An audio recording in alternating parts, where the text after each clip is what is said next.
Spice up your music collection.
This is Colorcast number 43. I'm very pleased to be sitting here with Leonard Novati of Afrocharts.com. What's going on, man? How you doing? Doing good. Trying to stay cool. Yeah, today was a hot day. Oh, for sure. What was it, like 92 degrees? Yeah. That's hot in Milwaukee standards. All those people in Florida. I was talking to a guy from Florida, my buddy, earlier today. Yeah. I asked him, "What's the temperature down there?" And he's just like, he would refuse to answer. So I'm gonna take. He don't want you to laugh at him. He doesn't. Like, you guys are living better than us. But yeah, man. Thanks so much for being on the cast, on the pod. I've known you for a couple years now. We first met. What was it? 2 years ago? 3 years ago? Yeah, I want to say 2 years ago at 4M. 4M, yeah. Right? Yeah, we were in the same cohort in a tech accelerator here in Milwaukee called 4M, which highly recommends all the would-be and are entrepreneurs, the folks that need a community for tech entrepreneurs, definitely check out 4M. They're always having cohorts, and I learned a lot and met some awesome people. That's what I was gonna say. Yeah, you get to meet people like people who get things moving. Exactly, and that's where I first discovered about what you're doing with Afrocharts, and I didn't really know much about your history and like what you were doing, and I saw the Afrochart stuff. I was just excited there was other music people. That like I was like, oh my gosh, other people are doing music and technology. That was enough for me to be excited. That's how thirsty I think at least I am for people that are doing music and technology and how that works. But let alone dealing with the specifics of the African continent and the diaspora and the music that comes from there, because something that I'm not super familiar with. I don't think a lot of people in Milwaukee are that familiar with. I know you said you were DJ and you have a very interesting and harrowing past that you came from. So can you just like give the audience, the people that don't know who you are, just give them a little skinny on tell us the journey. How'd you get here and what you do? I know you were in a refugee camp at a certain point. Let the audience know what your story. Yeah, I mean, so I guess my story starts from East Africa. I'm going to start with just looking at the hemisphere, right? So East Africa, there's a country called Burundi. Most people don't know it, but if you know Rwanda, and Burundi is just there on the top, right? Now, if you know what happened in Rwanda, the civil wars, genocide, and all of that, it affected Burundi as well. So my parents, literally, since 72, they've been living in a refugee camp. 1972? 1972. How long were they living in there? Oh, man, until we came here. Long time ago. So I'm a born refugee child and, grew up in a refugee camp. But, as kids, you don't really realize as much. You don't see the struggle people are going through, but you could still see it from far that, oh, man, this life is not for us. But, born in a refugee camp and, when there's people together, what brings people together is music. So I just got into music. We have these big drums from Burundi. It's this tall. And every Saturday, whenever there's an event, they'll bring them out. Man, those drums I want to say they can cry, and you feel you feel in your heart, right? The bass. And from there, I just loved music because the way it made me feel. As a kid, I'm like, oh man, this literally, how people drink, I guess, to pass time, or I don't know, think about something else. That's how music makes me feel. Every time there was somebody playing or there was a band playing, I just felt like I'm in a different zone that moment. What was the name of that type of drum?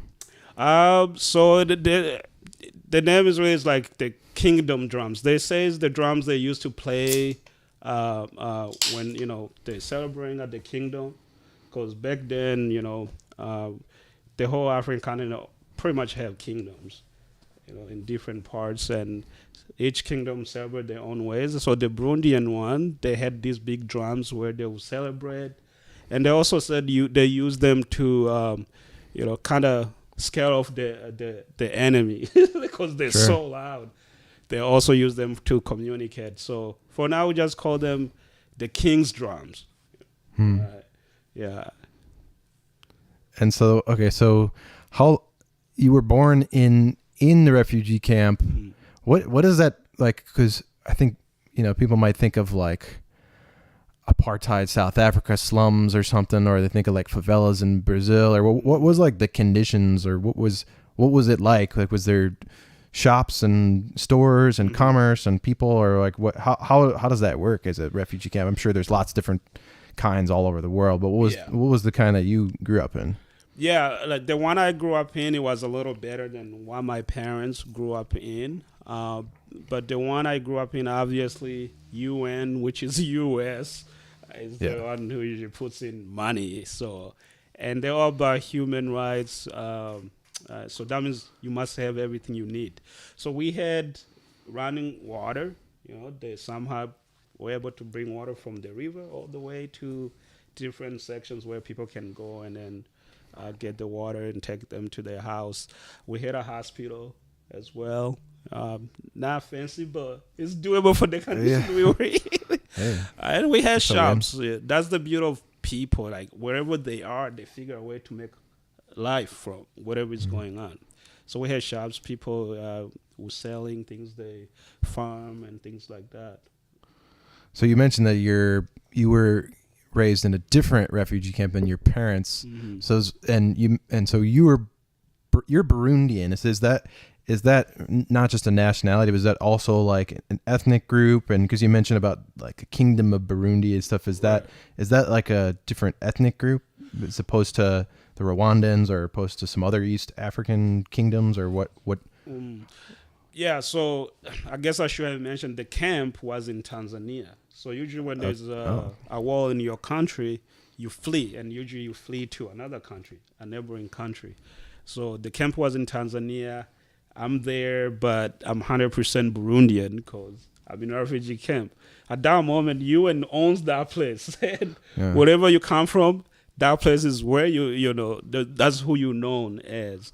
So Burundian, but yeah, develop Tanzanian culture because we live with Tanzanians.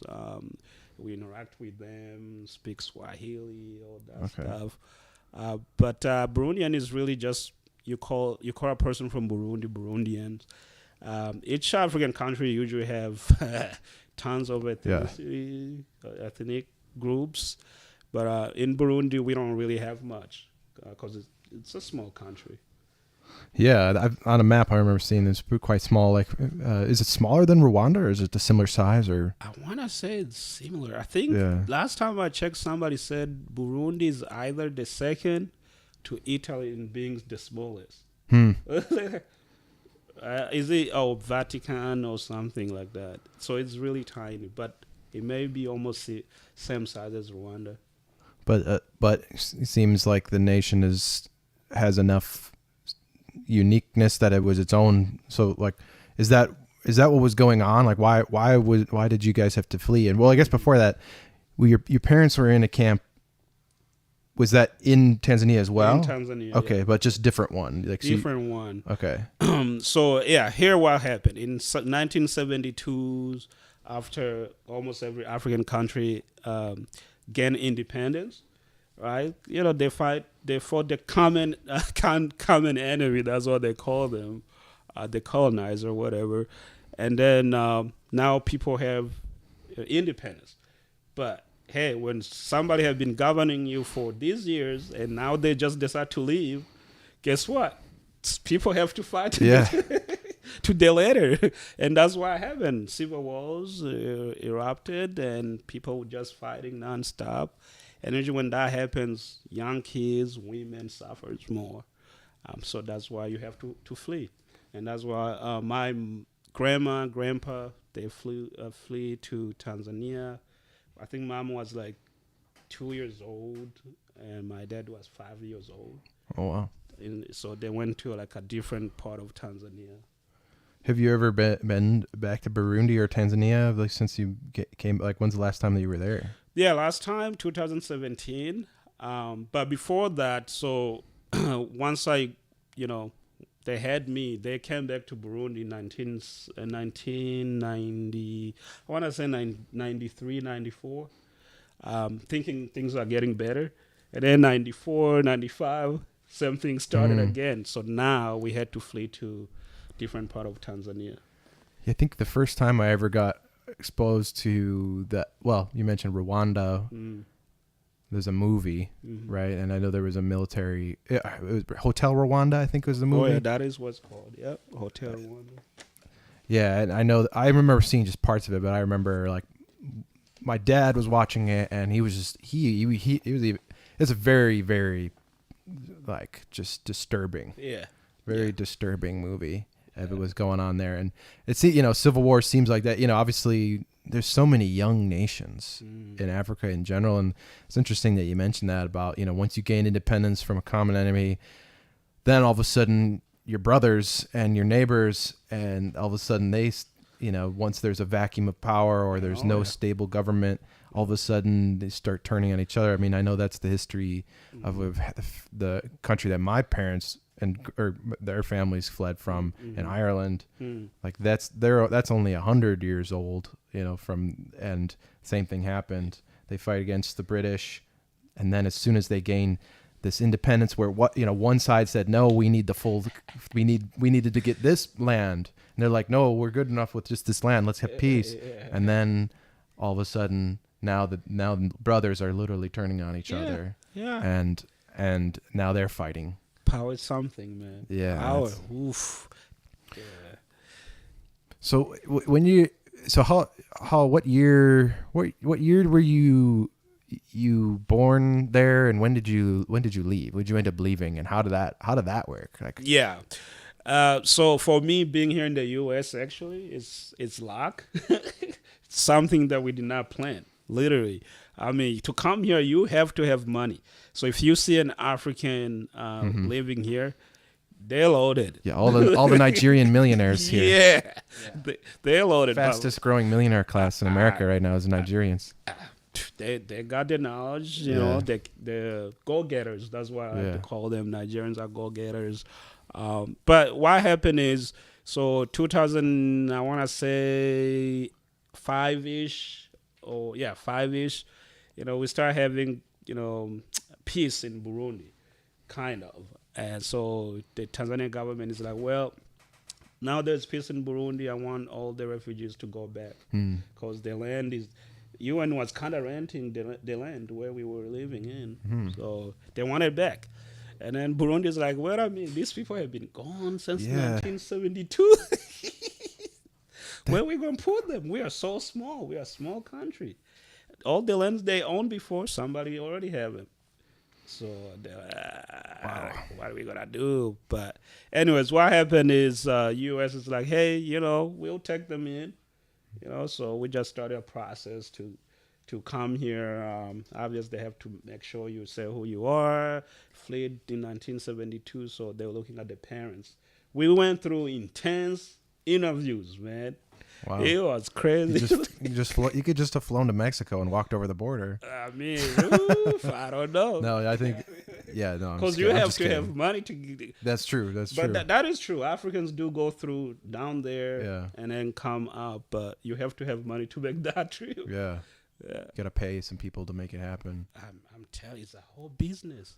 You gotta know somebody. That's very interesting, right? Like that seems to be the case for other refugees. I know that I have a friend in Germany who's now a medical doctor. Shouts out to Stefan Pratzel, and he is married to this Turkish family of refugees from Turkey, and the same thing. It was like, okay, we'll house these refugees.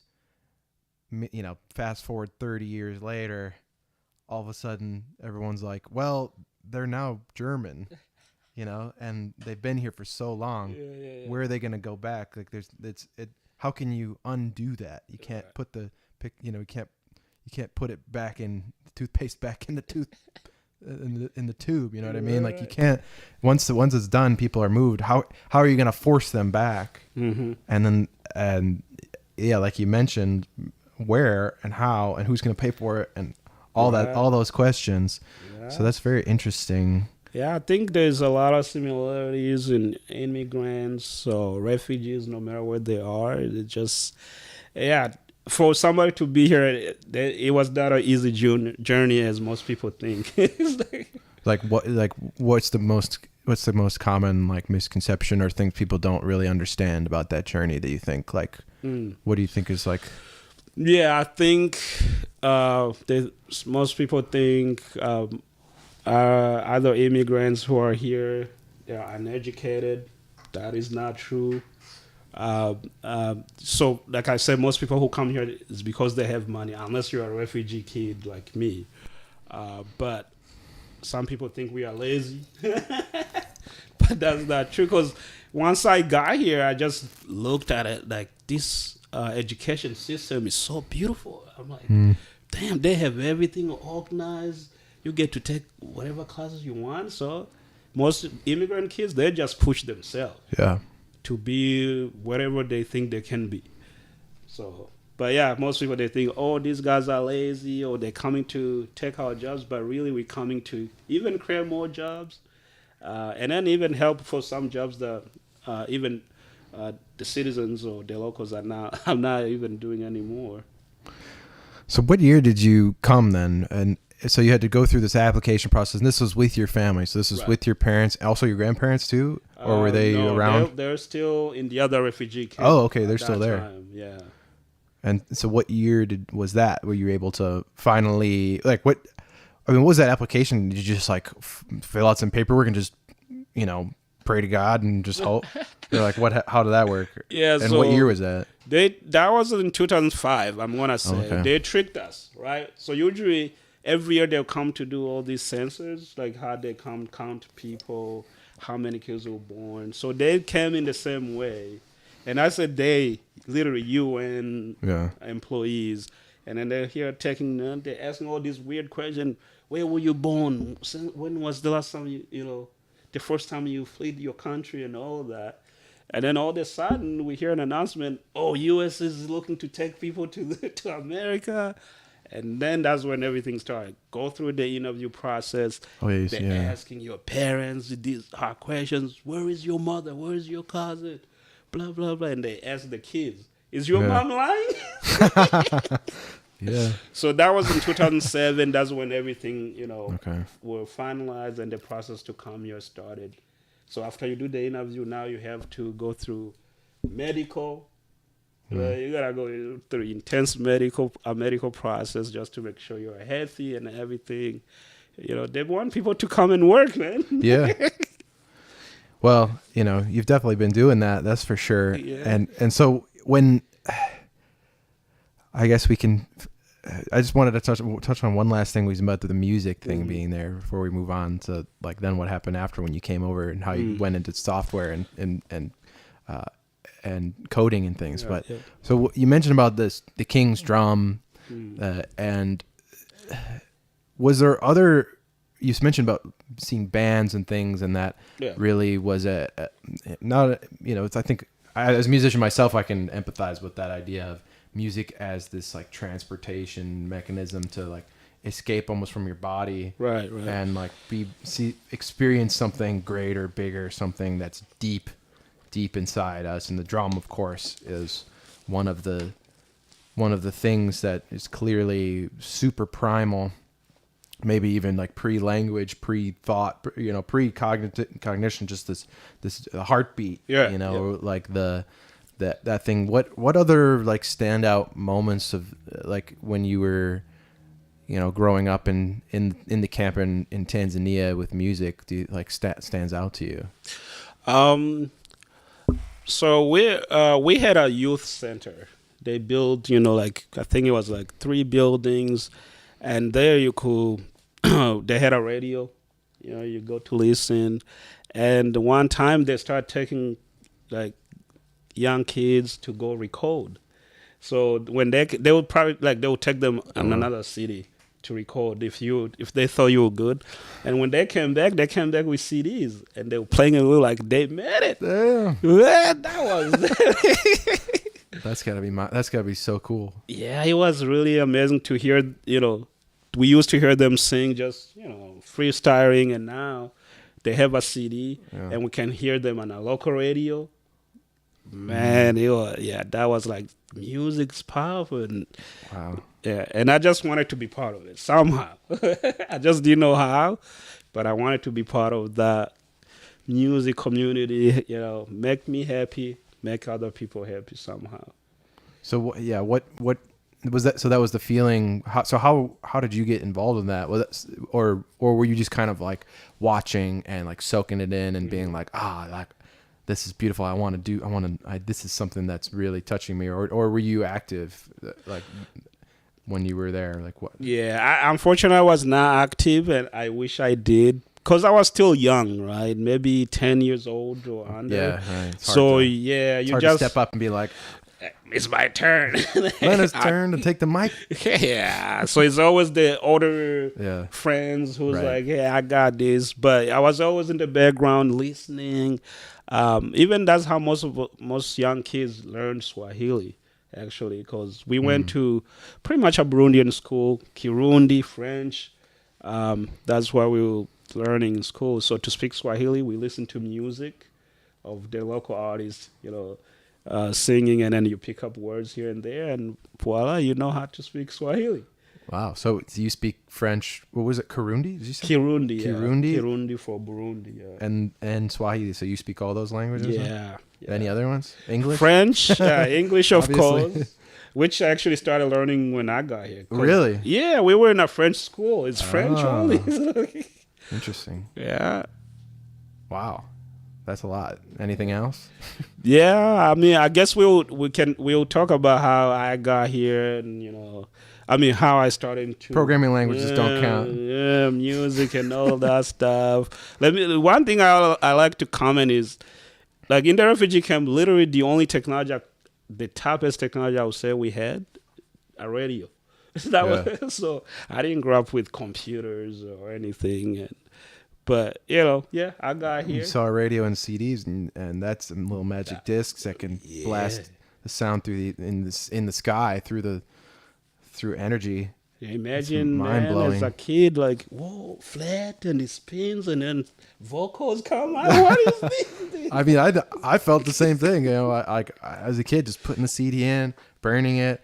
I had discovering FM transmitters and how to work with those, and how to blast something to a radio, and how to do all those things. It's just it's so exciting when you dive into that, and but I'm also total nerd too, and loving that stuff, something in there that's very intriguing.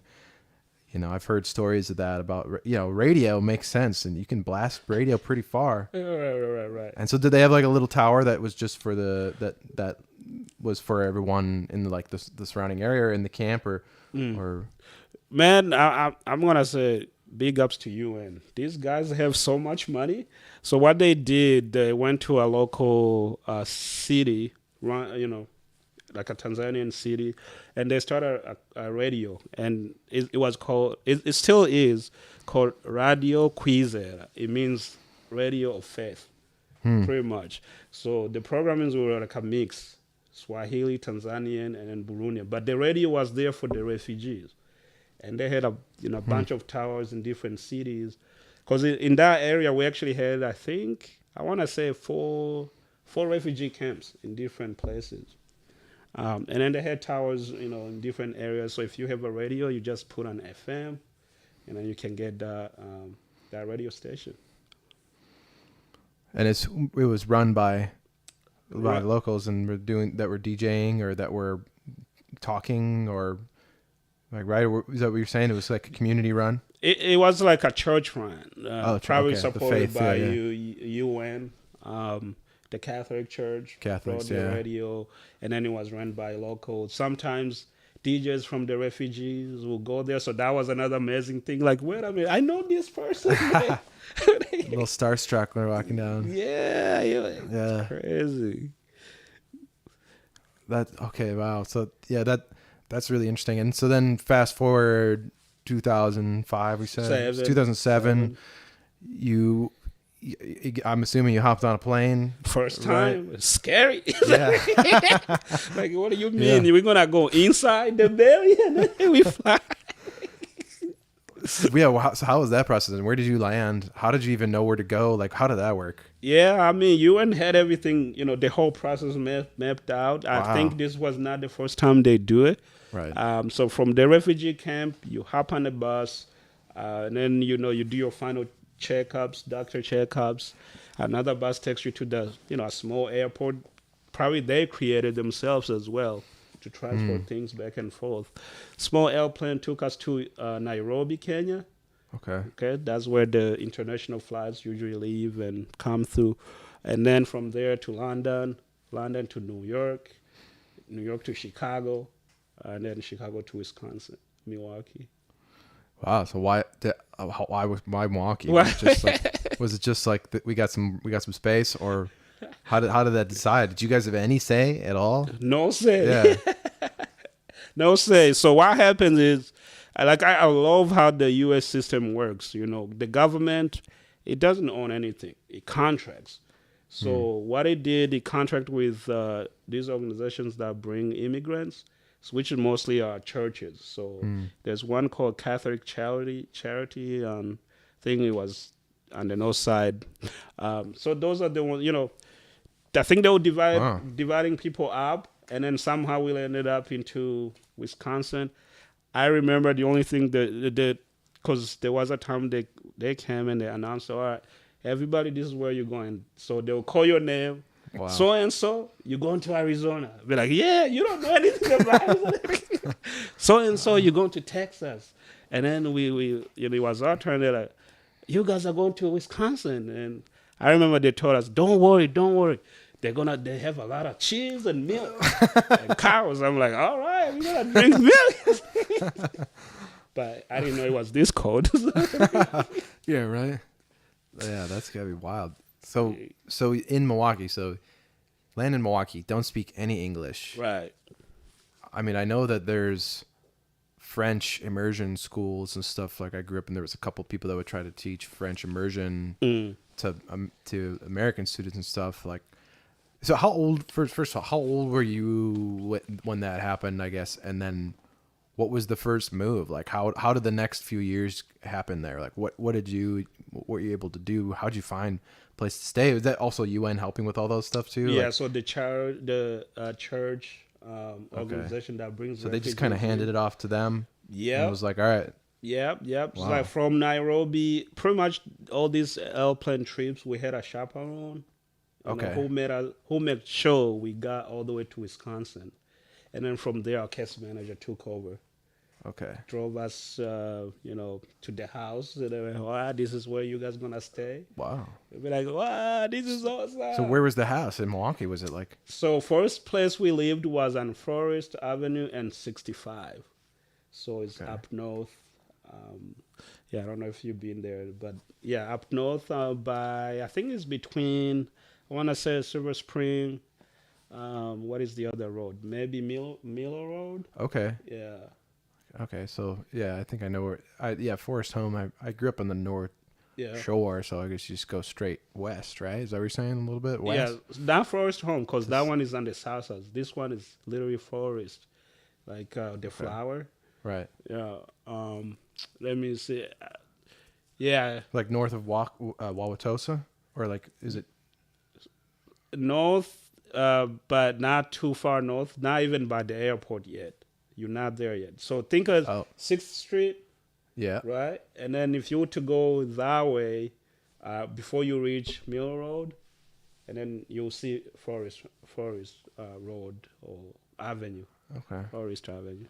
And so then I'm assuming then were put into was it a public school or was it through the church school? So first thing was, all right, you guys need to learn English because we maybe before we came we knew or we're coming to the US, so they started teaching us some stuff. But as a kid, you don't care. Why you teaching me another language? Yeah, how old are you then? Yeah, so I came. We arrived on August, I think 16. That's when we arrived in New York. But we arrived here on August 17. And that time I was 16. Okay. So by the time I started school, I have turned 17. Just 1 year before they said nope. Yeah. And I was able to start high school because I was before, I turned 18. That's again another luck, man. Right. Yeah. So you're able to go through some school. Otherwise, it'd be like, oh, you're 18. Go to MATC. Yeah, sorry, no high school. No high school. Go earn a GED, which is with no English is not easy to do. So basically, what happened? They put us. I mean, again, this is not the first time they do this, so they already knew. They put us in a school, Washington High School. So that's where I went. Okay. And they had a really good ESL teacher. Shout out to Mr. Schenbach. Nice. Good ESL teacher. So that's where all immigrants' kids will go. Washington High School of IT. So you will see how everything connects. There we go. So that's where you first discovered IT and so now that's what you live and breathe now, right? Is coding and app development, and now in working for large, one of the largest employers in Milwaukee here, like as a serious coder. So what got you into that? I'm assuming maybe some teachers or some people, or you're like, oh yeah, like walk through that process, because like you don't know English and now you got to learn Java. Now you got to learn, or I don't know what you learned, probably Java, right? Like And how did that happen? And what motivated you to do that? I wish you went that quick. Like, all right, no English, I'm gonna learn another language, programming. That would be awesome. You can learn Java and French, right? You could do Java and French, I think. But ESL. I mean, I needed ESL. My sister needed ESL, but that does not mean you don't do other classes. Imagine. Right. So we were doing math, English, science, on top of ESL. So, but it was a way of, hey, you're gonna learn A, B, C, 1, 2, 3. But hey, sit in this class to hear how other people talk. Yeah, so it helped. It helped. I'm sure. Yeah, full immersion. Yeah. You kind of have no choice. That seems to be the best way to learn language, right? Just dive right into it. No way out. If you live with the local and they're speaking, all the time, you pick up. Oh, he said pick up that, and then he went to pick up something. So just like a child. Yeah. No. But all right. So how it started, ESL. I'm taking all these classes, and then there was a period where we were going to a computer lab. Okay, so you get to play with computers. The teacher in the lab showed us, this is how you turn on the computer. This is how you log in, Yeah, well, I remember. It was like heaven for me in the computer lab. So that's how I felt. I was like, wait a minute. The first thing I did, the moment I knew how to navigate, I'm like, well, everybody was talking about this thing, YouTube. YouTube, you can see videos. So I went and searched in my favorite artist, Ali Kiba from Tanzania, and he popped up with the song that I love.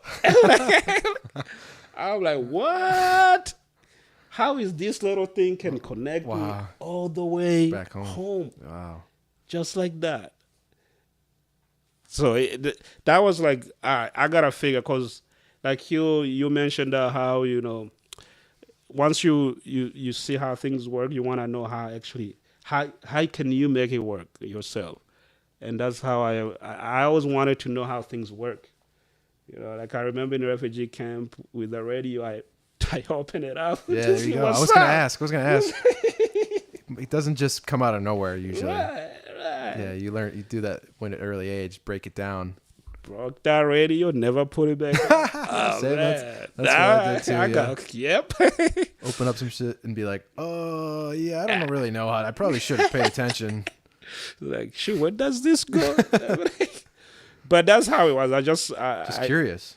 The curiosity was there. I'm like, well, if this little thing can do this, what else can it do? So I just started playing around, video games, and then a teacher introduced to us a Scratch, drag and drop coding, and you see a little guy moving, you're like, wait a minute, I'm making things happen. Yeah, and then from there it just was, all right, I think I'm going to college to study computer science. Wow. I was set. I'm like, I don't want to do anything else.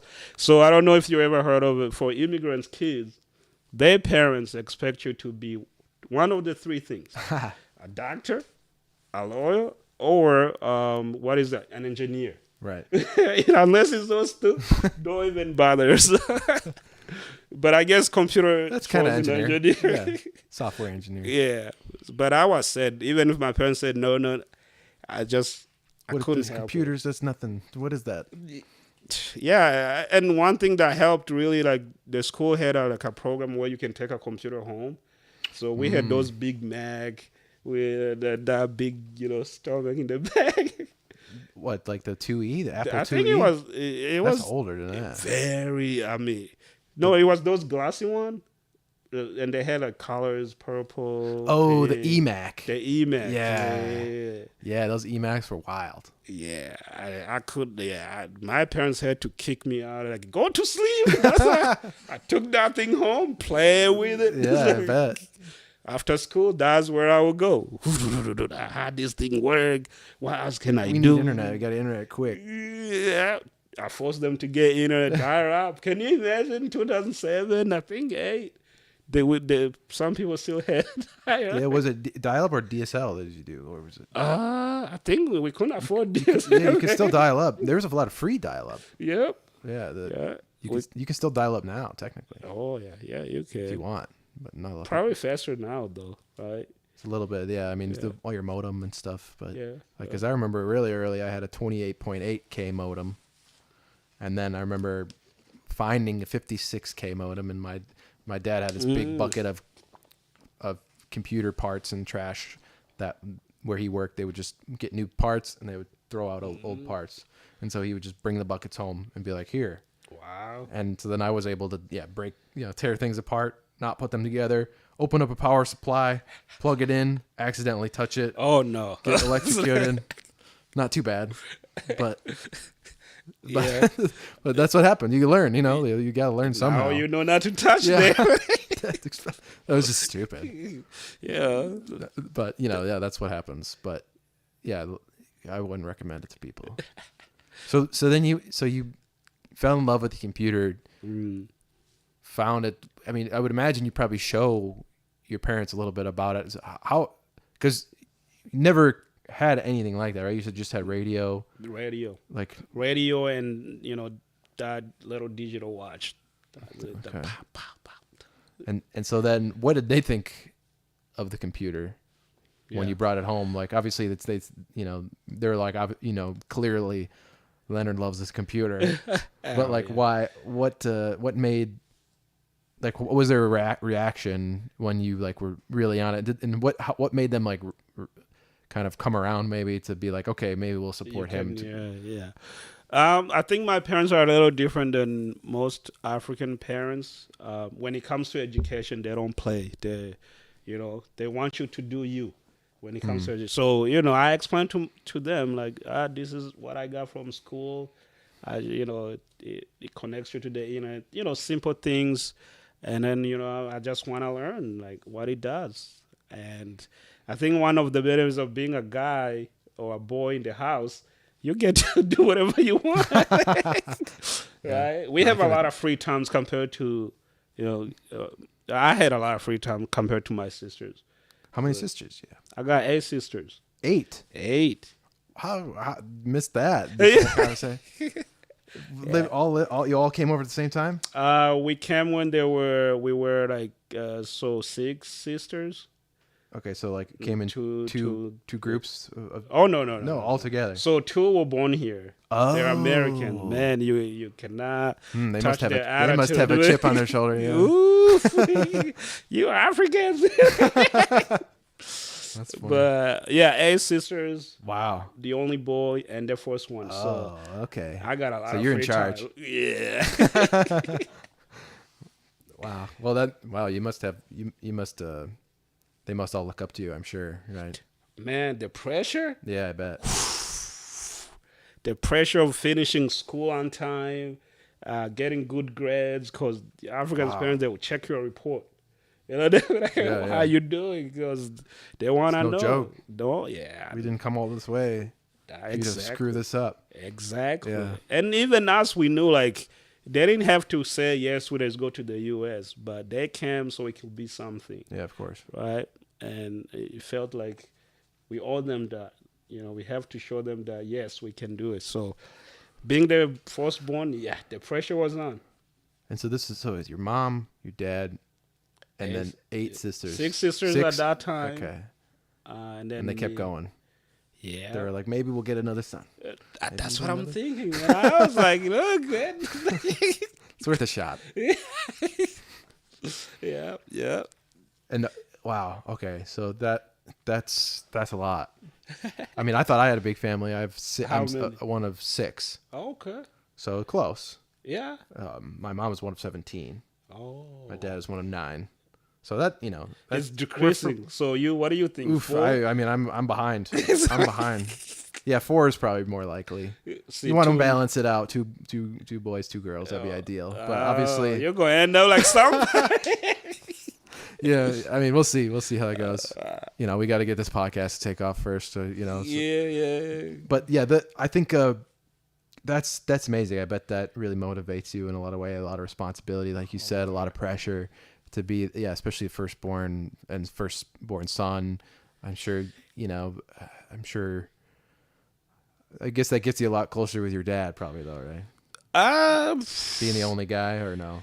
Yeah, not really, because as a refugee parent, man, you're hustling. You're working odd jobs. Okay, so he's just constantly busy. hustling. Yeah. Mom is busy. Working, trying to get as much money as they can.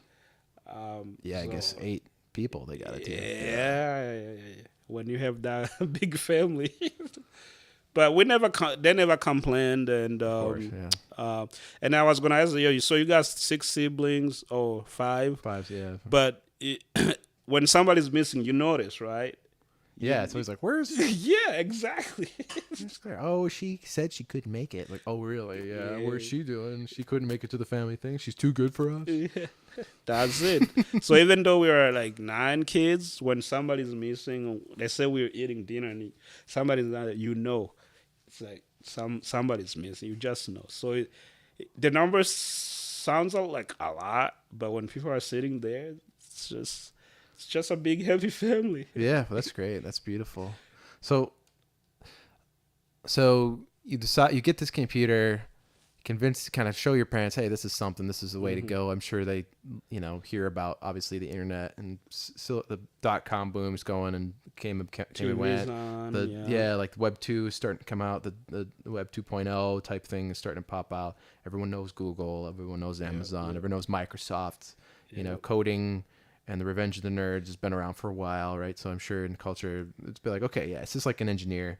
That's it's an acceptable path. Yeah, I don't think they even knew like what engineering was. Right, it's just like this. To be honest, after a while they got tired of it. This guy plays with computers too much. He needs to sleep so he can wake up on time and go to school. So we started having that teenage beef, like slamming the door. Leave me alone. It's my computer. I got it from school. That's funny. So you got exposed to some simple like drag and drop programming languages. Yeah. Did you do any coding then in high school? It sounded like you did a little bit, or I think I saw online that you went to Florida for college. Yeah. So that was you ended up getting a computer science degree then through that, and like just moving forward that how was that? Was that like really exciting? Was it really difficult? Was it like how did that work out? And how did you find that? Yeah. I mean, like from high school, I knew I wanted to study computer, whatever. So I did research, see which school teaches computer science. Obviously, talking with the counselors at school. Yeah. So they kind of guide you. Maybe I didn't even know it's called computer science. But literally, the only coding I did in high school was Scratch games and then some HTML. Sure. So, but that got me excited. I'm like, oof, I think I can build stuff. So I looked for a computer science, a school with computer science major, and got accepted to Stetson University in Florida. Man, it was scary because self-doubt. No experience coding, and you're going straight into undergrad. Like I did computer engineering, and people without. And that was less coding than some people, but I took some computer science classes. And the computer science people do not mess around. Like you have to build an operating system from scratch. Yeah. You have to build drivers. You have to you have to build an operating system, like I said, and and we had to build a whole processor in assembly code and stuff. And so many people that were coming into the computer engineering didn't have any coding background, and they had a lot to learn and catch up with already. Day one, it was like data structures. Like how are you going to deal with this when you've never even coded before? Now you have to build complex hash maps. Yeah, they'll pretty much teach you like the best practice, and you're like, no, I need the basic. Like, how do we write Hello World? Yeah, exactly. They expect you to kind of already have some of it figured out, right? Like, yeah. But just self-doubt. I think I remember thinking to myself, like, dude, I didn't grow up with computers.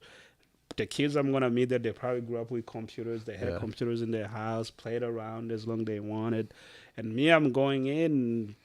I don't know how I'm gonna do, but hey, I'm gonna try. Guess what? First computer science, I dropped it. Nothing was entering. I'm like, no, something is not right. So I dropped it, and then. But one thing I did when I came back on breaks for spring breaks, I started teaching myself. Yeah, that's when it started. I'm like, all right, I'm gonna go back retake that class, but this time. I need to go knowing the basics. So I started writing hello words in Java. I built a little calculator, just to learn some stuff. Yeah, so basic syntax. Yeah, because I saw what they were teaching. It just didn't enter in my head. Because the first thing, learning curve. It is huge. You gotta know the structure, the language, and one thing that always killed me was like, how do you know which keyword to use? Yeah. Like when to use it? Yeah, you just have to know it. Yeah. Well, you got through it, and the whole degree was not. There's no easy feat to go through that, especially computer science, which is quite difficult.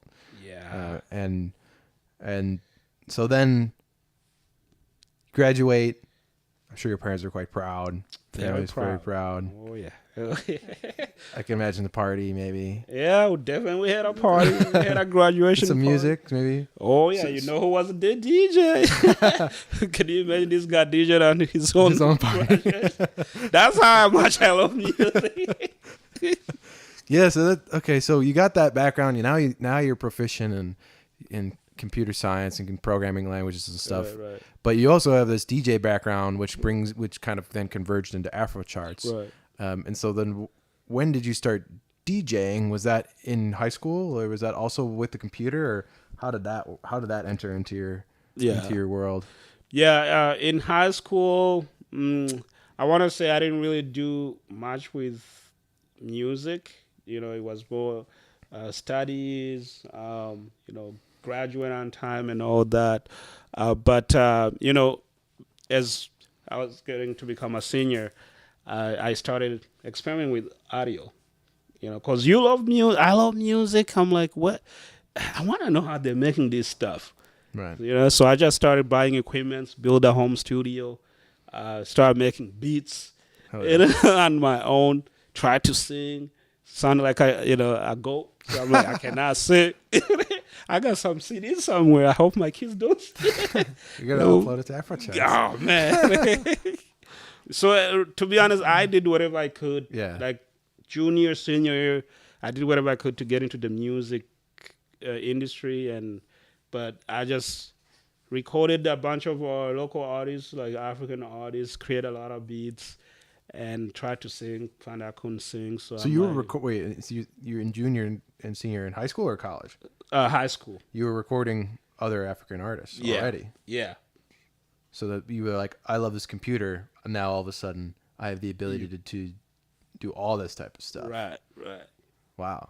Okay. Yeah. I don't even know like how I discovered some of these things. It's like, but I know for sure in the computer lab, we had they always have good computers. They had the latest. By the time we graduated, they had the latest Mac. Those flat, big screen Macs, and it was loaded with GarageBand. Yeah. So I'm like, wait a minute, so I can make beats. So that's how actually the music part started. I'm like, oh, there's softwares you can load in your computer, and start playing around. GarageBand, it makes it easy, man. You can record in the Garage. I know a lot of people that started in GarageBand. They're making full songs, and people would talk smack about GarageBand, and be like, you need to use Logic, you need to do all this stuff. But if you're just starting, it's a good one to start with. It's a good, yeah. Okay, so yeah, so you were already like trying to empower and connect African artists with your computers thing already before you even knew how to code and all that stuff. And so then, fast forward past the graduation, past all that stuff. What makes you decide to like to to take that the DJ passion, the recording of African artists, and now your new skills of programming, and what makes you like go into I need to spend lots of time and effort and to now build a whole platform, an app for the folks back home and my friends and African friends that need their voices to be heard in ways that they aren't. What makes you like make that step? How what brings you to that and brought you to the Afrocharts, the name and all that stuff? So like when I was doing the recording, I didn't really care who I record at that time, but African friends, so that made sense. It made it easy to get upcoming artists in my community and then record. But so I'm in college. I'm like, look, man, I've been recording. I've been doing all this music production, beats, but nothing is moving. I'm not sharing it with the world. I'm like, I'm gonna try DJing. So I watched a bunch of YouTube videos on how to DJ, what equipment you need. So I bought my first really mini, small, and then took it home with me after. Like a CDJ No, decks? it was a digital one. I think Numark something. Numark Pro 2. I think that's what it was. That's vinyl one or just a some digital decks. It's digital decks. Yeah. You just hook on your computer, load Serato, and then you can start DJing. But before that, actually, I was playing around with Serato. Virtual DJ.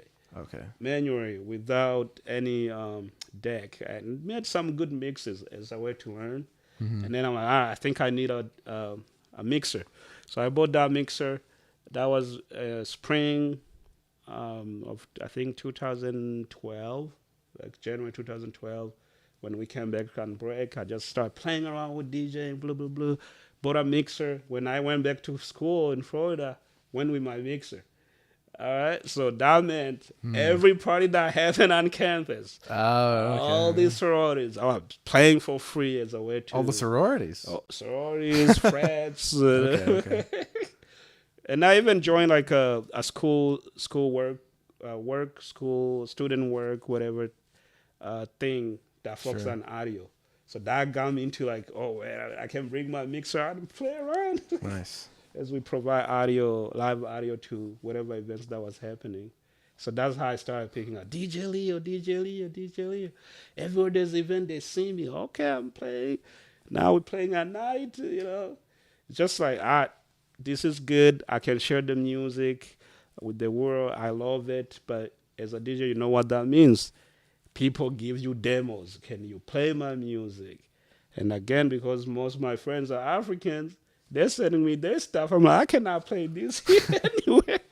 Right. These people want to hear party rock in the USA or whatever, Yeah, like, Taylor Swift 21. Yeah, the top 40 stuff. Yeah. Which I enjoyed it. Yeah.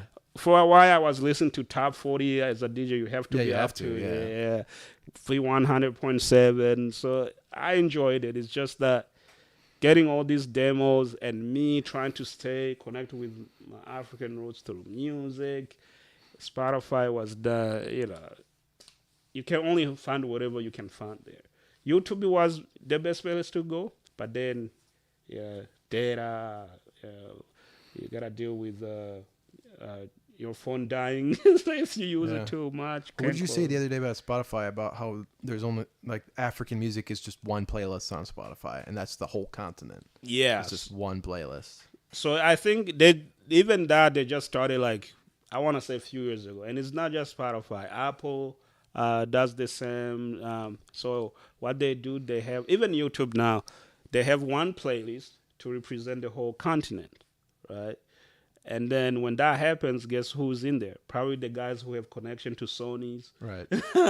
And usually those guys, you can guess the country. Nigeria, yeah. So everybody else is left out,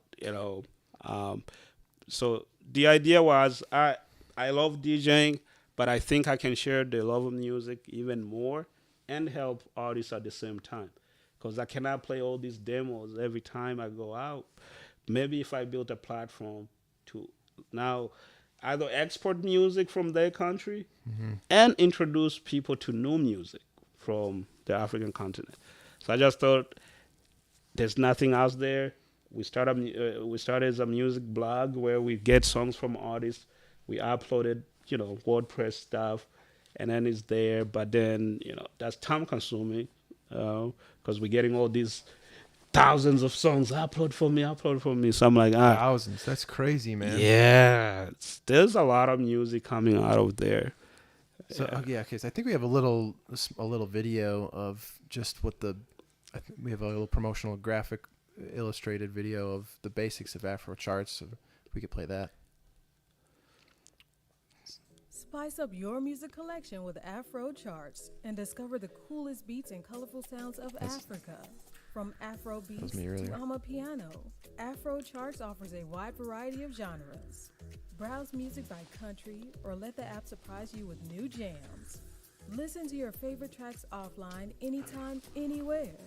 Charts are updated daily, weekly, and monthly, so you can stay ahead of the curve with the newest African music. Download Afrocharts now from Google Play, App Store, or visit www.afrocharts.com. Rock out to the beat of Africa today. Afrocharts, bringing African music to the world. Nice. So I just, discovering more through this app and more talking with you, and now, this a potential partnership that we can do together. Oh, yeah. I started to learn more about the styles of music because I've been building a company as well with a co-founder who's from Cape Town, and Amapiano I know is something that I just learned about, and I'm still diving in. I mean, as you mentioned, there's so many ethnic groups in different countries and African continent. It's such a huge, it's there's a whole controversy that's been going that was been told now more recently about. It's not. I mean, I don't know if it's so much of a controversy, but it's just more of Americans are so Eurocentric in our roots mostly that we had these globes growing up, and Africa was small. It was a little bit smaller than what it really is. Yeah, and it's not really to scale. Yeah, and maybe they just try to fit on the map, and it's really not that is important. I don't know. Who it's weird. We gotta figure that out. Well, now I guess they're fixing it. But the sheer size of the continent is enormous, and I can only imagine the depth of styles and just the languages alone, right? Lend to different styles. Like you're mentioning, you learn languages through even hearing those styles of music. And I know that that in 2022 the IFPI, which is they always have yearly reports on the music industry, different parts of it, that they said Sub-Saharan Africa, which I guess is just everything but the Middle East and Egypt and stuff. Egypt and Northern Africa, everything below the Sahara, which I would imagine is, heavy South Africa and heavy Nigeria would be part of that as well, right? Or was Nigeria part of Northern Africa? I don't know. I guess in the map, we have to look at the map. Yeah. Why not say it's central, west. Okay, so I think in this map it could be considered part of that, which it was saying in 2022, which blew my mind. It was 35.7 or something like that % revenue growth in that region, which in the music industry is huge. That's crazy. It grew a third in revenue. So that's total amount of monies that is being generated. That's being capped. That's at least being measured. That's what I was gonna say. That they've been able to measure. Right. and that is mind blowing because we think about, there are some regions that are going down. In the Western world and stuff. And so seeing that, I would imagine people on Sony and Universal and stuff, and these people that are looking at that, I would imagine Spotify is probably going to be expanding their amounts of playlists to deal with Afro beats and deal with piano and stuff. So first, I can't get over this the sheer demand that you describe by just making this blog, probably just with some friends, and you make some connect and some people back home, right? Like the thousands of entries is mind blowing to me. Yeah. Like just starting with a blog, and what blew my mind too is when I went on to the Google Play Store, which I recommend everyone go download the app on Google Play and listen to some African music, and we're gonna listen to a few here in a second, but looking and seeing 100,000 downloads. Yeah, on the App Store. On just on Android alone. Yeah, and that's there where people have to log in. Now imagine people who just downloaded. That's crazy, man. Yeah. Like that. I mean, congrats. Thank you on that. That's a huge milestone. I can imagine. We haven't scratched, even the surface, man. Yeah, man. Like that's wild. That's wild to me. And I would imagine that's probably the main user base is on Android, I would imagine, right? Most people there have Androids, with different kinds, not just Samsung. There's a bunch of them. So I have to deal with that. Right. Doing updates. all the old and random versions of Android. Yeah, that's a big problem, I can imagine. Yeah, so going into Afrocharts, you started now it's an app and that you can download, and it's Afrocharts.com originally, right? Start with Afrocharts.com. Start with a desktop app, and then move into a mobile app, which I would imagine is probably the majority of the way people consume it in Africa, or no? Right now is actually the web. It's because remember they used to blogs. Oh, okay. Oh yeah, so they're still used to blogs. And anything that requires them to download, they think you're lying. So, oh wow! So most of our literary traffic starts from the web. Google search, land on Afrocharts.com, then they download the app. Okay. Yeah. Okay. Yeah. So, speaking like my co-founder, we had a conversation a little bit about how he was telling me a little bit about some of his favorite music, and then dove into just the sheer complexity of every single country, the ethnic groups and stuff, where you're talking about blacks and whites and coloreds in South Africa and what that means and what the languages that they speak and how that changes the music they listen to. And then some people, he was saying how he even though he's colored, which he's like, I guess I'd be black in America, but it's like there's all these confusing things of like, and then he'd say, enough with those labels, man. Yeah, I mean, that to me it's interesting. Obviously South Africa has a very unique history, special unique history about all that stuff in particular. But that's when I first discovered Amapiano. I'm like, oh, you must listen to Amapiano. I told him that. He goes, not really. I'm like, wait, but what? How? You're from South Africa? Yeah, so I thought like you must listen to Amapiano. And so that started to, and I had heard Afro beats, and so like, I guess I know we have a couple of songs that we were going to go through. Just love to have you like walk us through a little bit about, what these songs, your thoughts on the songs, like what, because these are all on Afrocharts.com. Yeah. What these songs are, like what style they are, and what makes them that style, and what makes them unique. I guess we got this. Was that Io? Is that pronounced that? Io. Io. Yeah. And so, what can you give us a little bit of detail about this song, or maybe the artist, and what's unique about it? Yeah, so you touched on this, where Africa is this huge continent, each country with its own culture. Tanzania has about 200 languages just in one country. 200? 200. Jeez. And man. People listen to music, and then it becomes even different by age, so, because depending on how you grew up. But so these are like the newest. For the kids who were born in the 90s and up, even 2000, I think. So this one is by Diamond. He calls himself Diamond Platinum. He's an artist from Tanzania. Tanzania is, that's another thing. Each country has its own main genre that is known for. So Tanzania, they're known for bongo flavor, which is like... Bongo flavor? Bongo flavor. Can you guess what that means? Yeah, I guess a lot of bongos. Yeah, almost. So bongo. I mean, that's a super sweet name. Not gonna lie. Yeah, yeah. They find the catchy names. Bongo means like the brand, and then the flavor. Bongo flavor. Wow. You're flavoring the brand, but it's like a mix of Flavor, local brain flavor. Yeah, brand flavor, Wow. pretty much. So, but bongo. I mean, I know bongo is that's not. drum. Yeah, but that's not a that.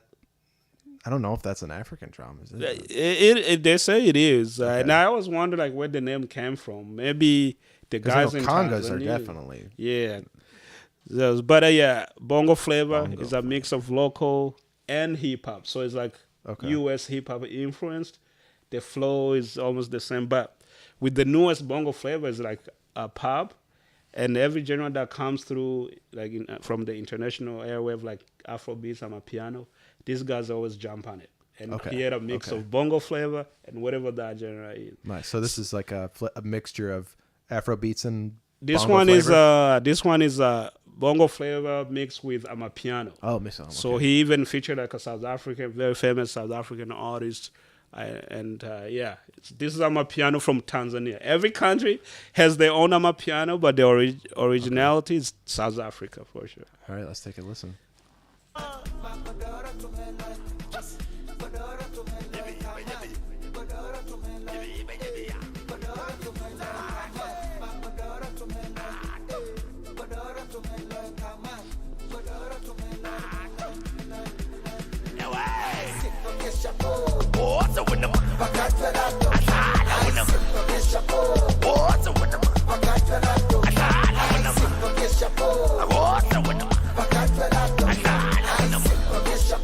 I can sing, but it just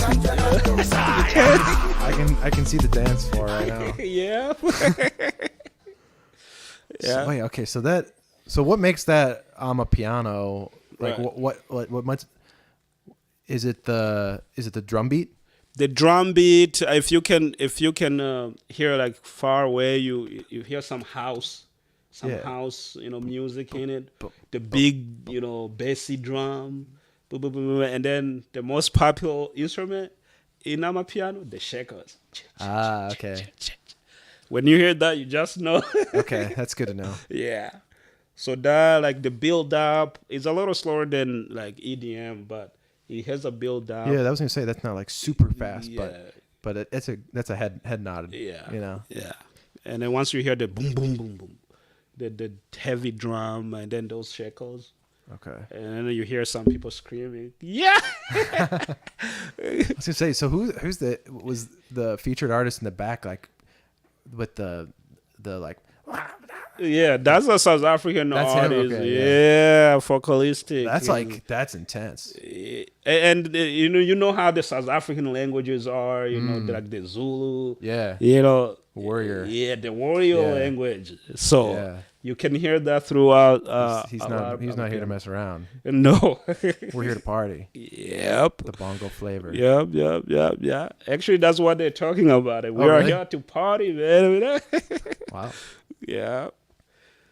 It reminds me of like, and this is a completely just like thinking of like the like Lil Jon, like the way he would be like, like wild, like he's a almost, hype man, right? Yeah, hype man. Yeah, exactly, the hype man. Yeah, that is true. That's funny. Yeah, sorry. I'm not trying to make it. I'm not trying to make all the comparisons. Lil Jon's very famous and very just for that. Yeah, just for that. Yeah. Just like what a DJ Khaled. Another one. That's his DJ done. Khaled. Yeah. He's just finished recording. Khaled. All right, cool. So we got another one here. What is this one? So this one I'll call this like a oldie Afrobeats, but not too old. It's like a classic Afrobeat style. It's not even that too old. It's like 2000. I want to say it could be 13. But Afrobeats, I think if you look at the history, maybe it's like 10 years old. And what country is this? From Nigeria. Nigeria. Okay, So straight P-Square. from the origin of Afrobeats. From yeah. All right, let's take a listen.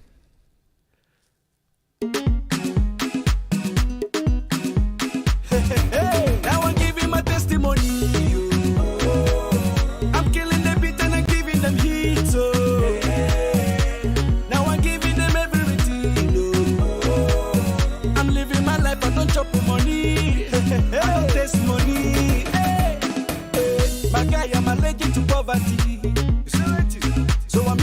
protest, they gather the property. Say, okay, no time, like the Statue of Liberty. Nobody knows tomorrow, so I'll be holding my destiny. Yeah. As if it's in a jungle, some people they bubble. I continue the struggle. Yeah, I struggle to double my hustle. I can see that being, you know, like honestly, I hear this and I hear like contemporary dance and club music. Yeah. Like I hear, I like people probably get so excited about that. It's so, it's feel good. Really feel good. It feels good if it's in big speakers, man. Yeah, you hear the boom, boom, boom, boom. Yeah, and yeah, it's like literally what he's saying is I'm a testimony. Yes, but then you know he has testimony, taste the money. Yeah, there you go. So he's living, you know. Wow, that's clever. Yeah, he's testing the money, but he's a testimony. You know, now he made it. So how many of these people are or these artists are choosing to just speak in or to sing their songs in English, or are because I mean obviously it says "Taste the Money" on it, and I hear that, and you know occasionally I'm not hearing it picking up everything, but like what makes them? Is it like sometimes they just sing the chorus in it, or they'll sing other parts in the original language, or are they just trying to reach that global market? Or that's the beauty of music, and I don't think Nigerians ever cared that we must sing it in English to get the global market. It's just that thing when they write the lyrics, it just flows good. So what they do, they mix English with their language, and they have a bunch of them. By the way, How many do they have? I know they have like 3 main ones, but each state probably has a language. Man, but yeah, local language, and then you pick up some English here. He's saying testimony.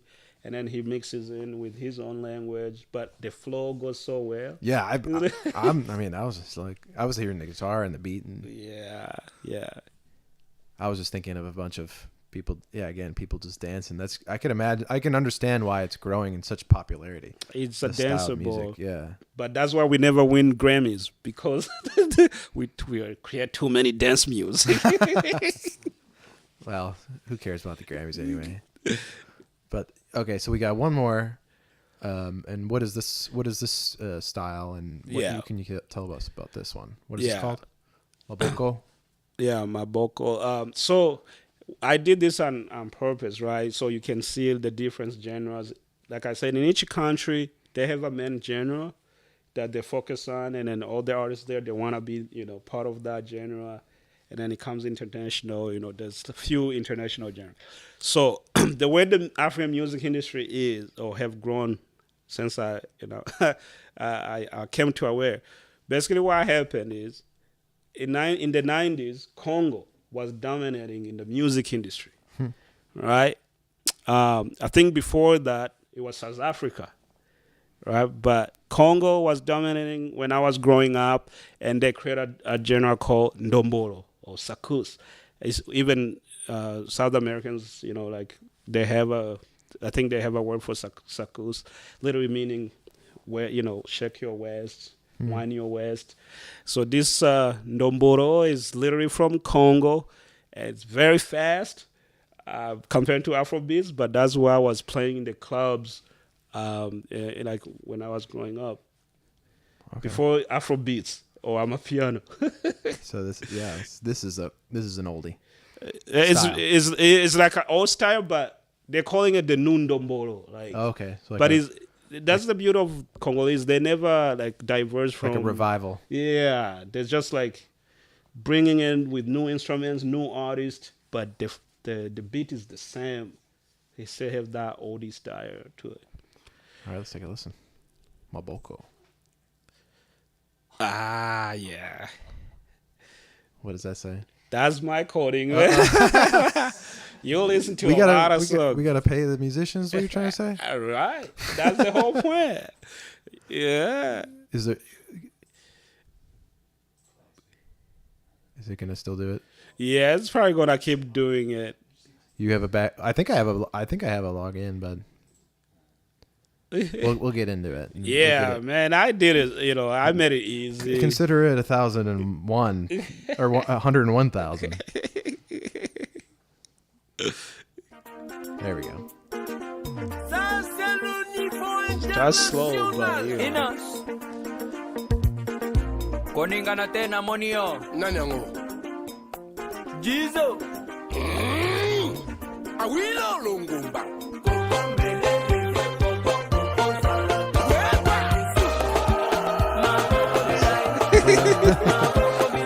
That's hype. So yeah. All those people. Oh.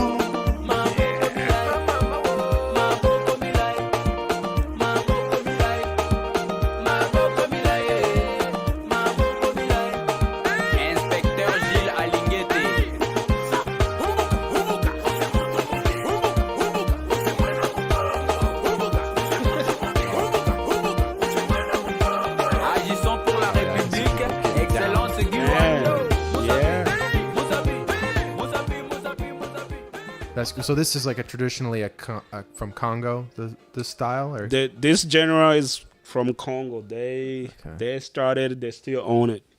You know, unlike Afrobeats and Amapiano, there have not been anybody who've been able to recreate Dombolo from other countries. So yeah, that's so beautiful. I mean, that's the beauty of songs, like song in general, because it's such self-expression, and people of all these different ethnic groups have such rich history, and they all have different stories to tell, right? You know, and they all have unique voices and styles, and that's why I think that's what's beautiful, like about what you're talking about with how the computer connected you back home instantly when you went to YouTube and searched that. Like that, I think is such a quintessential like aspect of how the internet and how apps and stuff can bring the world together and bring music to like you know, that's why I love the mission of the bringing African music to the world. Right.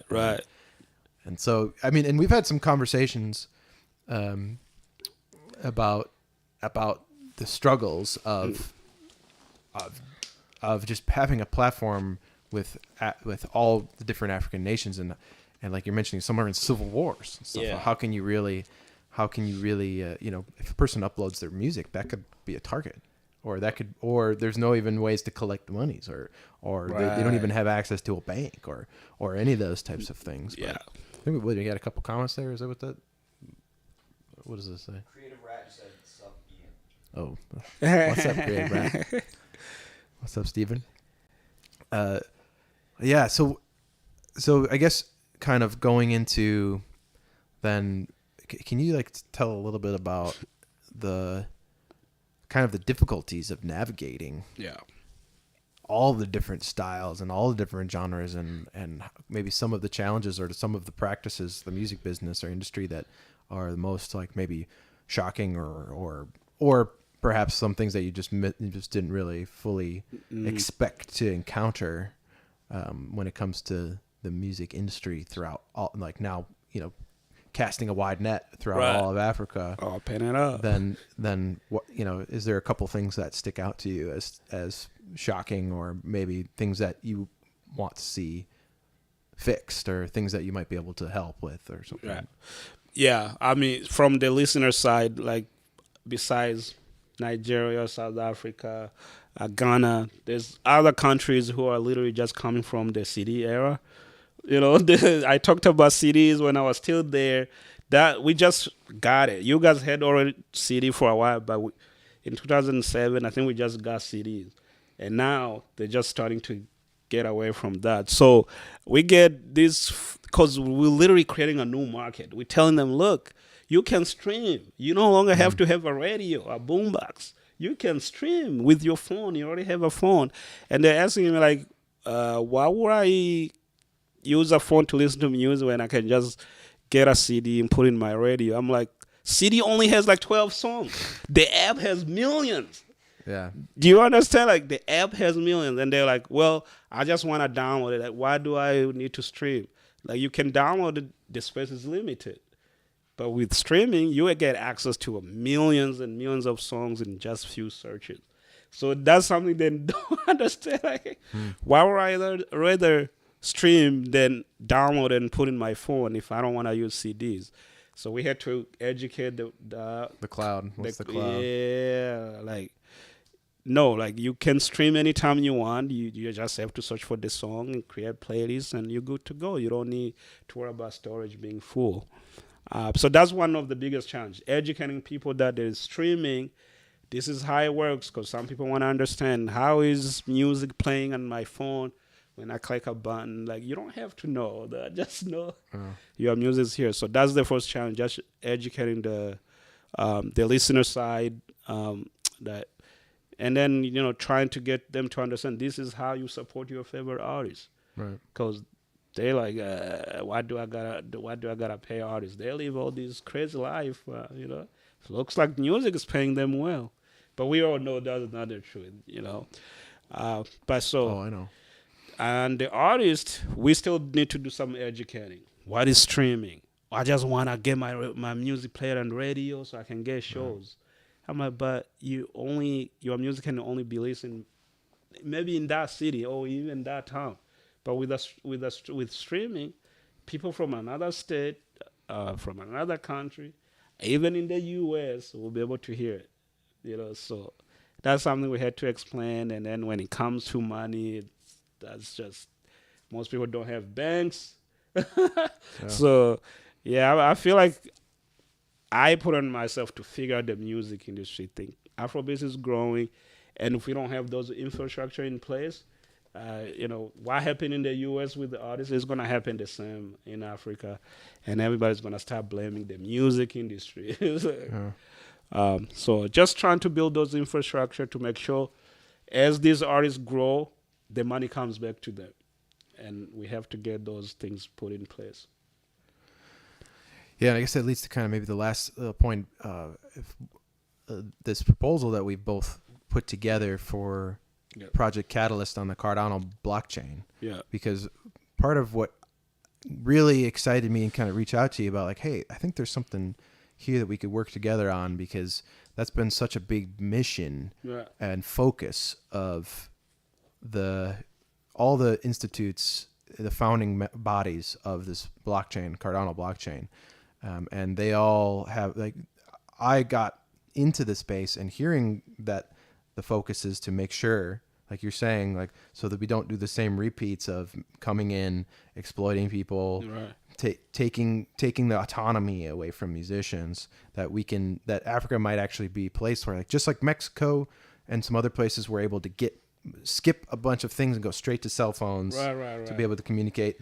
There could be potentials for some of these new nations with blank slates to be able to adopt new technology to empower the citizens to be able to have be their own banks. And there's the quotes of, like, bank the unbanked is some of the missions of a lot of these founding bodies and the focus that a lot of people have had. And so to me, you know, I started with with a South African co-founder building this, hearing some of the struggles that he has just dealing with regulation and dealing with the government in South Africa and power outages and all these different things, just that alone.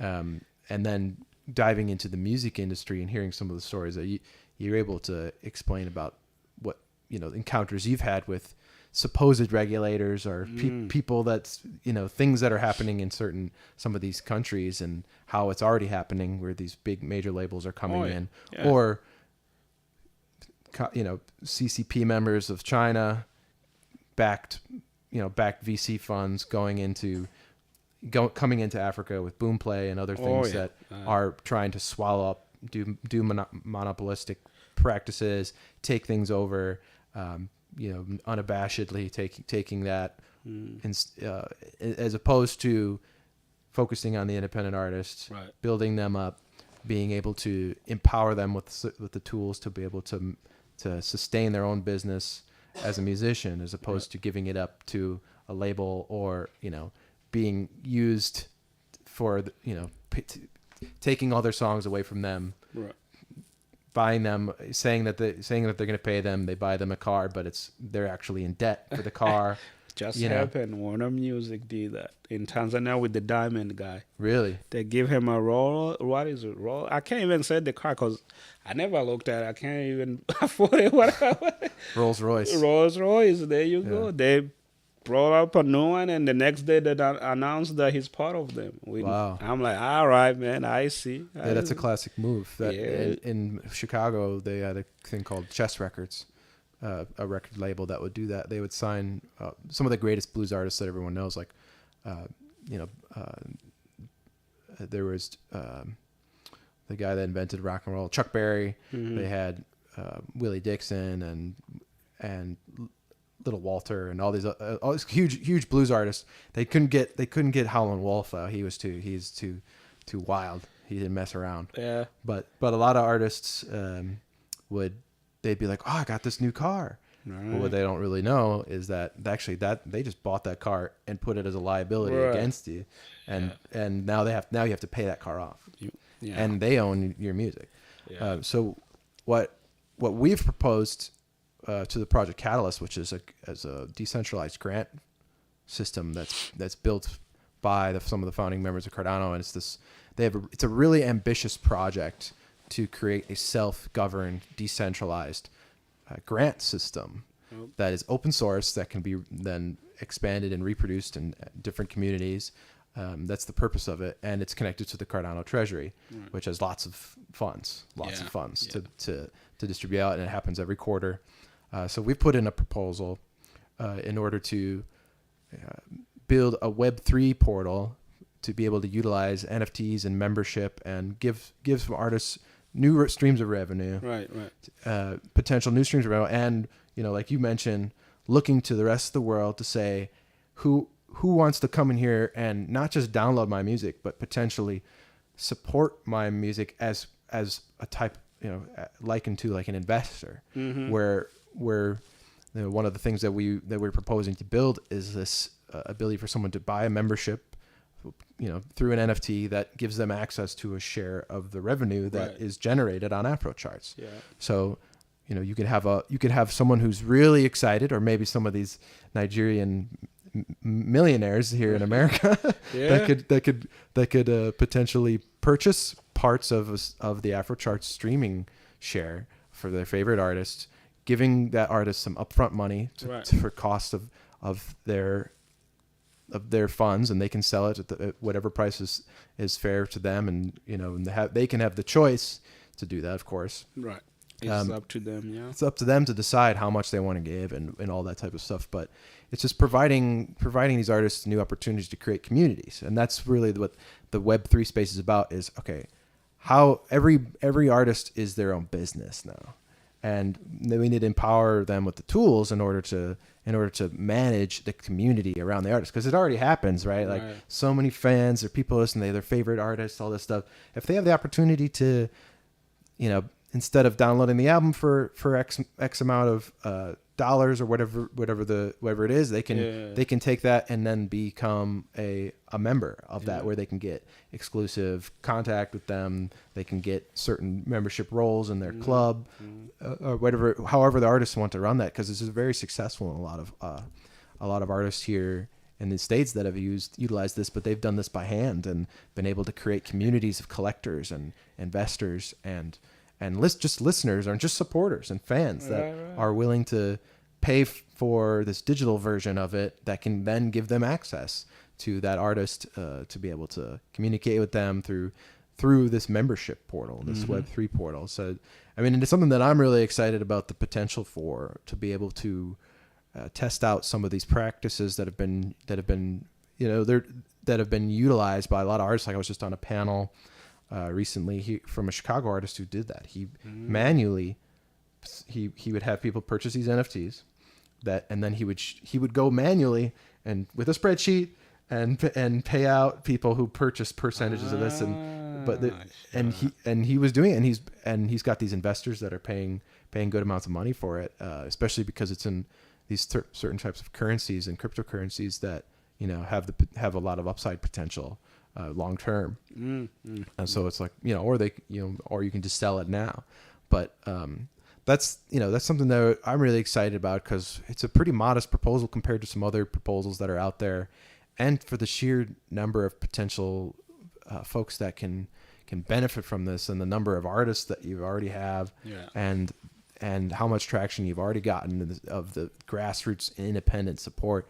artists, I think it's just a no-brainer to me to be able to have utilize this grant that we propose, that the proposed grant, to utilize that to just build out opportunity for the artists that already are on the platform, that are already used, that are in the system, that we can just enhance the functionality of the existing Afrocharts and offer an option for these artists to get on this program and test it out and see how they like it. And then we can learn a lot throughout the way about what artists' needs are, how we can connect them with their fans at a deeper level, as opposed to here's some streaming, here's a download, which is huge already. But the future, it seems, where it's like to sustain. As a musician myself, I can attest to that, where it's really about building relationships with your fans, right? Yeah. And making sure that they're along the way, experiencing that with you, and along with the journey, because that is really what makes people like that feeling that you had coming to America, first loading up on YouTube and listening to that artist. That connection you have with that artist in those intimate moments of yourself, like it's a really powerful connection you have with these artists. And a lot of people, in my experience, really want to give back, and sometimes they don't, and it's just really just give them an option to give back in a new way, where they can become part of that artist's journey in a deeper and more meaningful way. Yeah. Like I'll say, I know, like, the music industry, or people, maybe they don't know the music industry, they'll tell you people don't want to pay for music. That's not true. Fans want to support their artists, but the music industry have not made it easy for them to do that. So that's why they created this thing where it's like, the only way you can support your artist is by going to their shows. That there's so many other ways. Like, every artist has at least few super fans, and they want to help, not just by liking on Instagram or Facebook. It's just that there's no easy way to do it. And with this platform, which, like, I'm always looking how we can help artists make more money, that helps them keep 100% of their ownership to their music. So I'm always looking for those different ideas, knowing the audience we are facing, no banks. Mobile money is huge, so it only makes sense bringing it to the mobile, to mobile devices. So we know, like, lots of fans want to support their artists, they just don't know how to do it. And having a platform like this, where NFTs, you buy NFTs, you buy a token, and now you become a shareholder for whatever period of time the artist puts it out there, and because we love buying albums to support the artist, but imagine you can get paid to listen. Yeah, just way I describe it to folks is like, it's much like, imagine every song was a stock, a ticker symbol on the stock market, and when the success of that song was dividends that paid you back. Like, that's a stock market analogy, where it's like you hold a bunch of Coca-Cola, that will pay you back based on the success of Coca-Cola and how much you own. Same thing with what this can be done, and this is just this is specifically for revenue share on Afrocharts. Obviously, dealing with direct ownership of the intellectual property is a whole nother beast, that's a whole different beast. Of course, every artist I advocate every artist to maintain 100% ownership of their things, but that's coming in the future. People are going to be able to split copyright. They're going to be able to split every type of revenue share, not just the streaming on Afrocharts platform, but also the sync streaming, the mechanical royalties, all the different types of ways you can license music. All that stuff could be broken down and be sold and exchanged and traded amongst the the whole world. And so then we're really seeing a global market of the closest thing to a free market. I could imagine that getting closer to that, where there's potential for everything, every type of streaming revenue you can make, or type of revenue like streaming or like mechanicals, like I said, or sync. All these things are potential, but our proposal is specifically for the streaming revenue that's generated on Afrocharts. That giving the potential, like you said, the super fans, giving them potential to be able to share in the success of their favorite artist by supporting them, giving them some like a, an investment. Basically, it's like, hey, here's this. This person wants to make an album, or they're going to release a new song. That takes money. That takes effort, the marketing, all that stuff. Like you got to give that artist something to seed money. Yeah, exactly. Some seed money to be able to build that hype, and then instead of just buying a CD, now the CDs could potentially be paying you back. Yeah, it could be paying you a percentage of the success of your favorite artist, and I bet you that you might be more likely to share it with your friends. Because you want this song to succeed, exactly, right? And that's a thing. Once I discovered that potential of like, oh wait, this actually is kind of an amazing incentive system, because now you have a skin in the game of your favorite artist that you already love, that you already support,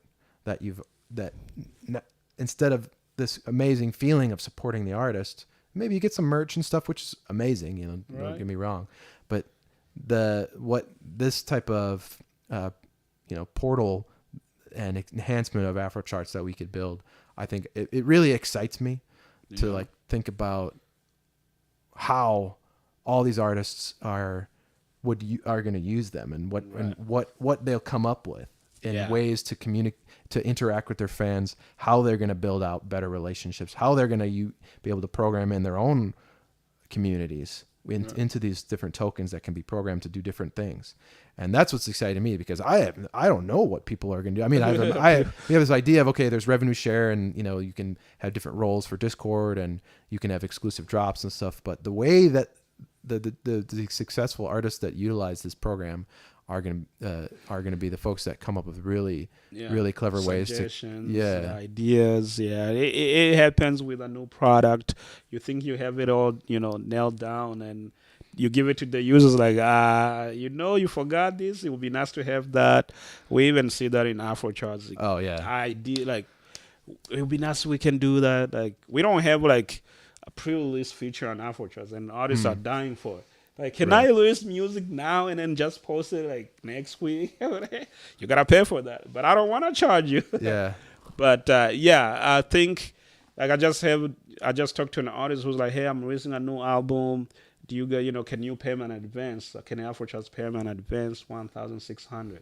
Not much, but when he's there, it's a lot. So imagine if we could just put it on the platform and say, fans, you want to jump in? Yeah, this guy has a new album, and he needs your support. And he maintains ownership. Yeah, the fans get they get a deeper connection. He, and he gets to facilitate the community in a bigger way. And I mean, that's the thing, is like, I remember going into certain competitions and things as a musician, which I always say competition is for horses, not for artists.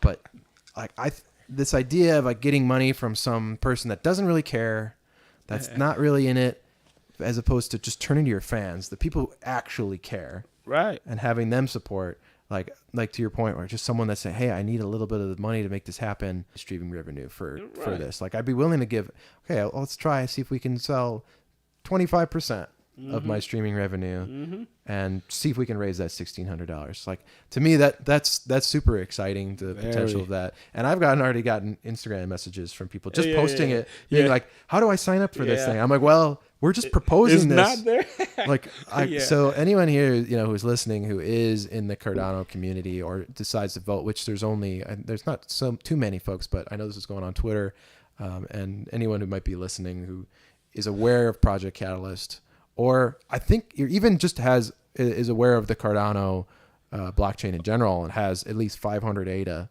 which I think is like, well, it's like 30 cents per ADA.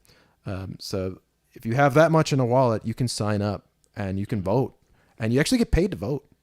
I don't know if you knew that, but to voting on these proposals, there's tons of amazing proposals. Crazy things like that are like, you read it and you won't know what they are because it's so crazy.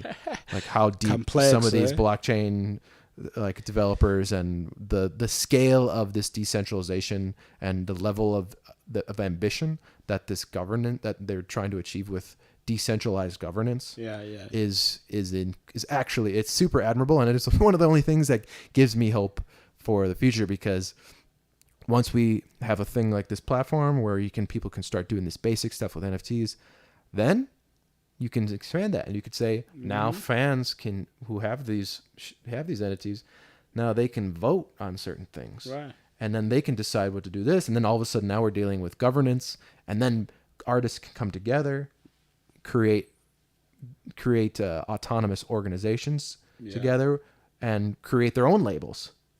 Yeah. And raise their own money together. Yeah. With this type of stuff. So like we're talking about things, those things are there some of the stuff is still a little mature, but they're growing really quick. Things are happening so fast.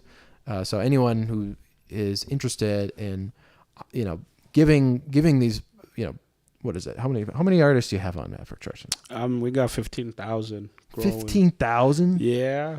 Yeah. Wow. Man. And like I said, we haven't even scratched the surface. These are artists who come to us and find us somehow, maybe from another artist. So there's potential. Afrobeat is growing, Yeah. Even if you don't know anything about cryptocurrency, go get it, Yeah, you can learn about it. You just need 500 ADA in a wallet, and you can register for the next month or so. And every little bit helps, to get us up. There's a lot of people with a lot of different agendas and a lot of different proposals in there that they're trying to get through. And we just have a humble little proposal to try and help 15,000 African artists. No big deal. So if we can get that going, we'd appreciate anyone who's listening, who knows and is aware and in that community. We'd appreciate your vote on our proposal so we can make this happen. Yeah, we will start small, but it will be a huge step, for music, not just African music. Like you said, people sell CDs on the street, and they probably bought it from the store or burn it on their phone. On a computer. But with this, the listeners buys shares. They can decide to do whatever they want. Everything is recorded. So yeah, it's all public on a public ledger. There's no screwing around. It's all open source too. Like we have it. We're building an SDK with that too. So then we can expand on that, and other platforms can utilize that too. So it's extra value to the whole community to have an open source SDK that then we can enhance and we can expand. We can do a lot of stuff. But anyway, man, this has been a great conversation. Yeah, I really appreciate you coming and sharing your story and telling us a little bit more. I learned a lot. I knew a little. We had some good conversations. Yeah, we never really sat down and talked about it. So I appreciate that, and I think all the folks at home and everyone listening, and all the people listening now and watching on all the different platforms. I think that they've learned a lot. At least I know I have a lot about some of the struggles and different things about Africa. And just your whole journey is very inspiring. Thank you. And it makes me want to go and work a little bit harder. Man, we got work to do. Yeah, we got a lot of work to do. That's As true. you're talking about all these things, music is blockchain. It's gonna allow us to do. I'm like, sure, we got a lot of work to do. Imagine 10,000 people owning shares to one song. Right. Like, well, that's the beauty of blockchains and smart contracts is they deal with the settlements and the transactions. We just got to build a nice smart contract, which that'd be step 2 after this. But that's a beautiful thing, right? I mean, if we can get an artist to to raise that funds to create a killer album and go on a big tour and travel around and get placements and build a team around his music from just a community-grown, community-led, independent artists, and Afrocharts being the largest independent African streaming platform, as opposed to, some other ones like we mentioned, Boomplay or other things that have very, very specific agendas for VCs and like other people. I worry any platform that comes and says we want to dominate the music industry. I'm like, what? What do you think this is? There's a lot to share. Come on, you're not gonna handle the whole continent by yourself, but you can create infrastructure. Yeah. to help them learn and grow. There's plenty to go around. Yeah, but yeah, I'm excited for this platform. I was always looking for a way to get into NFTs for the artists on the platform, tokens, and also reward listeners. Man, Yeah. I cannot wait. And to have an African native there in South Africa to be the one building it, and connecting with all the folks, I think it makes perfect sense to me. So yeah, man, thanks again for coming on, Leonard, man. Appreciate it. Thanks for being, and thanks for Tube Studios, of course. Got a shout out to them for hosting the pod and keeping us here in this great studio. And of course, System Seltzer, electrolyte charged hard seltzer. This is actually the 0% mango, which was really delicious, which I was glad. I wasn't really feeling like drinking any booze today, and just so happens that System Seltzer is an inclusive system where you can have options to not drink alcohol if you don't want to, but you can maybe another day. The 8%, it's going to be a tough or an interesting night when you start with the 8% system. Yeah, and they have a great in September. They got a Riot Fest soda pop, I guess, or they just call it Riot Fest pop. I don't know if it's soda. Probably shouldn't say that. It's a seltzer. So they got Riot Pop. You can go on their Instagram and find out more. Riot Fest, they got a bunch of like Andy Frasco and now I can't remember the names of the different people. There's all these people. I showed it to one of my friends and he's like, they're playing. Oh my I'm God, going. they're playing. So shouts out to System Seltzer for providing us with some beverage. And everyone that's listening at home, thanks again. Appreciate y'all. And until next time, peace. Peace.